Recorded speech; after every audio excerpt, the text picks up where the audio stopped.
Ok, donc je vais vous parler du cours de PC COF 1, département GN parcours PC. Donc c'est un cours de conception mécanique. Donc on a 26 heures de TD par étudiant. Donc ça traite, il y a deux parties en fait, deux grosses parties. Il y a l'analyse de moulage, que j'appelle l'analyse de moulage, et l'analyse de plan de moule d'injection. Donc analyse de moulage, pardon.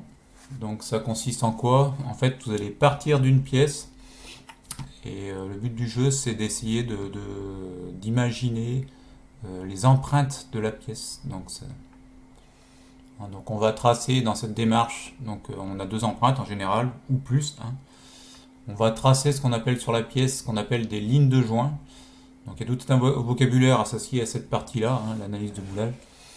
Qui va, en fait, la ligne de joint, ça va être l'intersection entre ce qu'on appelle les surfaces de joint, ou plus communément plans de joint. Donc l'intersection des plans de joint ou surface de joint avec la pièce. Donc ça va donner une trace qu'on ne va pas voir sur les pièces, qui sont des pièces moulées en général, qui peut être de la fonderie, mais de la plasturgie, etc. Donc là on a un descriptif d'un plan de moule, où vous avez le plan de la pièce qu'on a vu juste avant. Ici vous avez le moule qui est là, donc vous avez les empreintes. En fait j'essaye de décrire un petit peu les parties principales d'un moule d'injection. Donc la partie empreinte, mise en forme, la partie éjection, la partie régulation thermique, etc. La partie guidage. Donc là on voit c'était une partie du cours aussi. Donc quand vous avez la pièce qui est là, si je reviens à la pièce, c'est une pièce école qui va servir comme support du cours, elle n'a pas de fonction particulière. Ici, on va obtenir à la fin, on va obtenir une empreinte, parce que là, ici, on n'a qu'une empreinte côté mobile et une empreinte côté fixe. On n'a pas ce qu'on appelle de contre-dépouille. Donc là, vous avez les deux parties qui vont se joindre l'une sur l'autre. Quand on va fermer le moule, c'est ce qu'on appelle la surface de joint. Donc là, en fait, l'objectif, ça va être, comme j'ai déjà dit, c'est d'imaginer ou schématiser les empreintes d'une pièce. Donc là, ici, vous avez le plan de joint, la surface de joint, qui est un peu hachurée ici. Et là, vous avez à la limite du plan de joint, sur l'empreinte, ici côté mobile, on retrouve ce qu'on appelle la ligne de joint aussi, ligne de joint extérieure. Donc vous avez tout un vocabulaire, comme je l'ai déjà dit, associé à cette partie analyse de moulage, donc tout ce qui est en gros surface de joint. La direction principale de démoulage, donc c'est l'axe en gros de la presse injectée, si on fait ça pour l'injection. Les lignes de joint, intersection des surfaces de joint avec la pièce, donc pour avoir des lignes de joint extérieures, intérieures, auxiliaires, si on a ce qu'on appelle des tiroirs. L'autre notion importante, c'est les plages de joint, c'est-à-dire les lieux sur la pièce où peut passer la ligne de joint. En gros, on a trois choses, des lignes, des plages de joint qui font partie de la pièce et des surfaces de joint qui sont autour de la pièce ou qui font partie également de l'outillage et du moule.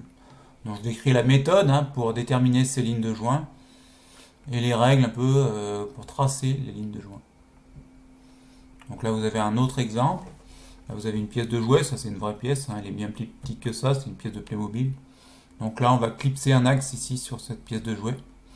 Donc là on a des clips. Là ici on a des trous. Donc ces trous là ils sont pas fonctionnels, c'est-à-dire qu'ils ne servent à rien dans le fonctionnement de la pièce. Par contre ils servent à faire une pièce qui soit moulable. Au moins moulable plus facilement que si on n'avait pas de trou en fait. Donc là l'exercice pour les élèves ça va être de tracer, donc là on voit sur la pièce, on voit les lignes vues en trait noir et puis les lignes cachées en trait fin, en trait gris, pardon. Donc ce que je vais faire avec les élèves, essayer de faire avec les élèves, c'est tracer les empreintes à la main avec un calque, on met un calque puis on essaie de trouver les empreintes, puis à la CAO, on part de la pièce puis on essaie de trouver les empreintes. Donc là on a le résultat, donc on a l'empreinte côté mobile. Ici, on pourra remettre ici là-dessus les lignes de joint, les surfaces de joint, etc. Ensuite, on a une deuxième partie de ce cours, c'est la même chose, donc on va analyse de moulage. Mais là, on va avoir ce qu'on appelle des contre-dépouilles, c'est-à-dire que la pièce ne démoule pas naturellement. Donc là, il faut ce qu'on appelle des lignes de joint auxiliaires. Donc là, pour ça, on a une terminologie dans les moules d'injection pour démouler ce type de pièce. Donc là, on a ce qu'on appelle des tiroirs ou des chariots Donc quand je décris le fonctionnement aux élèves, alors toutes ces notions, bon, il y a d'autres outils pour démouler les contre-dépouilles, hein, j'en parle pas ici. Toutes ces notions d'analyse de moulage, donc là, en conclusion, elles sont transposables, elles sont utilisables en plasturgie, bon, que ce soit en injection, en soufflage, etc., mais même pour les composites. Il faut bien démouler les pièces quand on les moule, mais elles doivent être, elles sont aussi transposables en fonderie, en estampage, etc. Donc c'est pas pour les matières plastiques. Ensuite, la deuxième grosse partie du cours, c'est l'analyse de plans de moule injection. Donc je donne des plans de moule, hein, des plans papier, des plans industriels, hein, que j'ai récupérés dans un bureau d'études. Donc là, l'objectif de ces séances, c'est de comprendre le fonctionnement du moule. Donc pour ça, j'utilise de manière sommaire l'outil GraphSet de fonctionnement du moule. Hein. Et j'essaye de voir les étapes de fonctionnement donc, dans lesquelles on va avoir l'ouverture du moule. Donc d'abord, on commence par l'injection de la matière plastique. Ensuite, on va voir les étapes d'ouverture, parce qu'il n'y a pas toujours, des fois, il n'y a pas qu'une étape hein, d'ouverture. Et ensuite, les étapes d'éjection. Donc là, sur ce plan de moule, par exemple, on a des contre-dépouilles. Hein. Donc là, il y a des clips. Là, ici, c'est des capuchons. Hein. Donc vous avez des clips pour démouler ça. On a une technologie un peu particulière. On va démouler les clips par déformation. Donc j'ai essayé de leur faire aux élèves, leur faire assimiler du vocabulaire. Hein.